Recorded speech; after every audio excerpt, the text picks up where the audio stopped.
Alright, today I'm here to share a personal story with you. It's very special to me, and because you are special, I've decided to share it with you.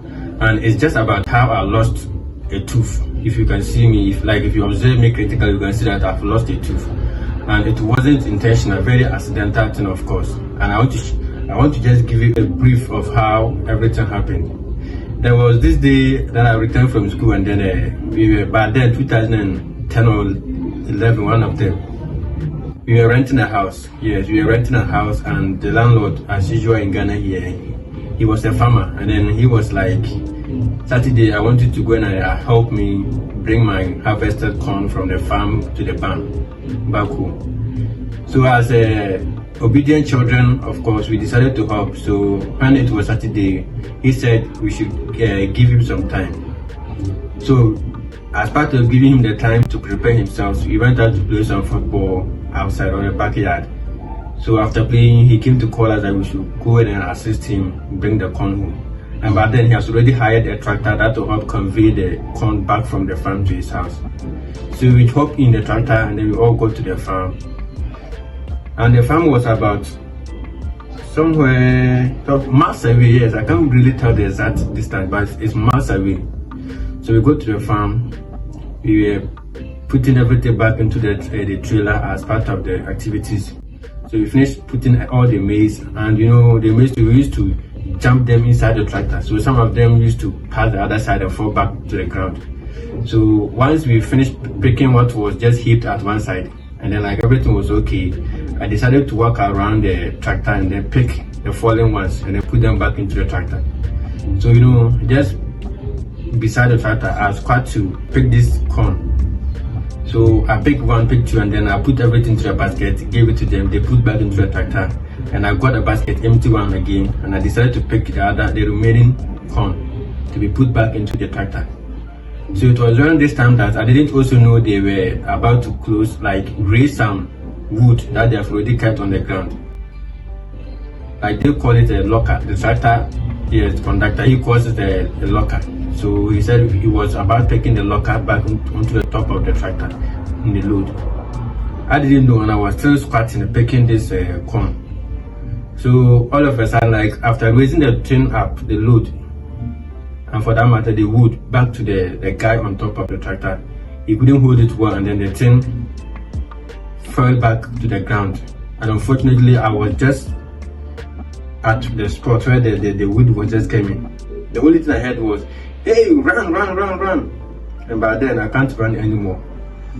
I decided to raise my head to tell. Before I could raise my head, the wood has already met me on the ground, and it just hit me by the occiput here, and instantly, it's not controllable. All of a sudden, I bit my mouth, and then the tooth got broken. It got broken into two, exactly same size two. And the teeth, as part of the biting, I bit my lip, the inner portion. I bit it very well that it just came out protruding this way, thin, long enough, about 5 inches. I was surprised that, hey, how can all this come from my mouth? Very long, and I couldn't even see anything. Honestly, I couldn't see anything. I was just lying on the ground, and then the world was going around me. I can't see anything again, just hallucination, if I must put it that way. Okay, so I couldn't see anything, and if I try to open my eye, I can't. My mouth full of blood, and people were even running away from me at that point. So as usual, we also far from where we could get a clinic or even a health center. So I had to be taken back from the farm at that point to the nearest pharmacy. So they brought me on a motorbike straight to the pharmacy, and it was Saturday, and I'm going to the hospital at that moment. They said it was going to take a lot of time, the queuing and then a whole lot of stories. So the pharmacy would be the best, where they would attend to me faster, and then I would be dressed. They wouldn't be dressed as well. So we went to the pharmacy, and by then the skin was allowed to be hanging. Okay, the lip, it was allowed to be hanging. If you can see it here, okay, this one. So this is a scar from it. Okay, so it was hanging just across my lip this way. And I didn't even talk. I just kept like this by using my hand to cover it this way. And before you go to the pharmacy, it has already dried and it is attached to the upper and lower. So even taking it up this way to even cut it was another issue at the pharmacy. I was struggling. That was where I felt pain the most. And they used this spirit to clean my lips, clean the sore side, and then with scissors he just cut the skin, dressed the wound, and kept it back into my mouth. And ever since then, I've not been myself until about 3 years before, like 3 years ago. That's where I got the solution to this. So after the cut, anytime, like in a year, I can get headache like 4 times and swollen mouth, resulting from the tooth and then the lip. Anytime it gets swollen, and I have to be rushed to the hospital before I can even eat with my mouth, because the mouth becomes swollen, trying to even cover my nostrils. You get it?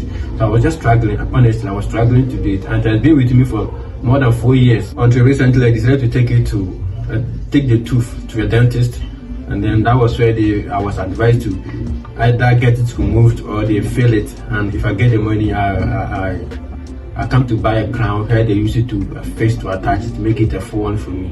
So I decided to choose the filling, because he said if I fail, there was not going to be any pain and I'll be okay for some time. So if I decide to remove and then like take all the tooth out and then put an artificial one, I can come back and do that. Okay. And I said, okay, that's cool, because at that moment I was still in school and we were to even write some examinations. So I don't know what will happen if I should remove this tooth. So I decided to fill it and then stay with them. Okay. So I filled these teeth, and then yes, honestly, like after filling the tooth till date, I haven't had any pain again, but my lip. And as you can see, it's affecting how I speak. If I speak like that, I kind of like feel some spaces in between my speeches. Okay, it's not by my own making, but it was through what happened during that time where I lost the tooth. So basically, that's how I lost my tooth at a very young age. Lost the tooth to an accident. I'm even grateful and thankful to God that I did not even die, because looking at how heavy the wood was, it could have just killed me and that would have been the end of me. But now you wouldn't have even heard about me. I was just hit hard at my neck and occiput combined, and I fell to the ground at once. Before I woke up, my tooth got broken, lips, I couldn't see anything. Closed my eye like this. They took me from the farm, washed me to the pharmacy, and got it cut. Okay, so after the cutting, that was where I started to feel the pain, getting swollen lips all the time. Every like 5 times a year, I get swollen lips, covering my nostrils even as well. Sometimes I have to open my mouth to breathe. I was struggling at that moment, so it wasn't easy for me until I did the filling. So filling actually helped me to live as at now, and for the past 3 years, I haven't felt any pain again, and I'm comfortable somehow. Okay, so if you have been seeing spaces in my mouth, it isn't that the tooth got removed or anything like that. It isn't that I used it to bite a hard bone that got it removed, but it was as a result of accident on the farm that nearly took my life.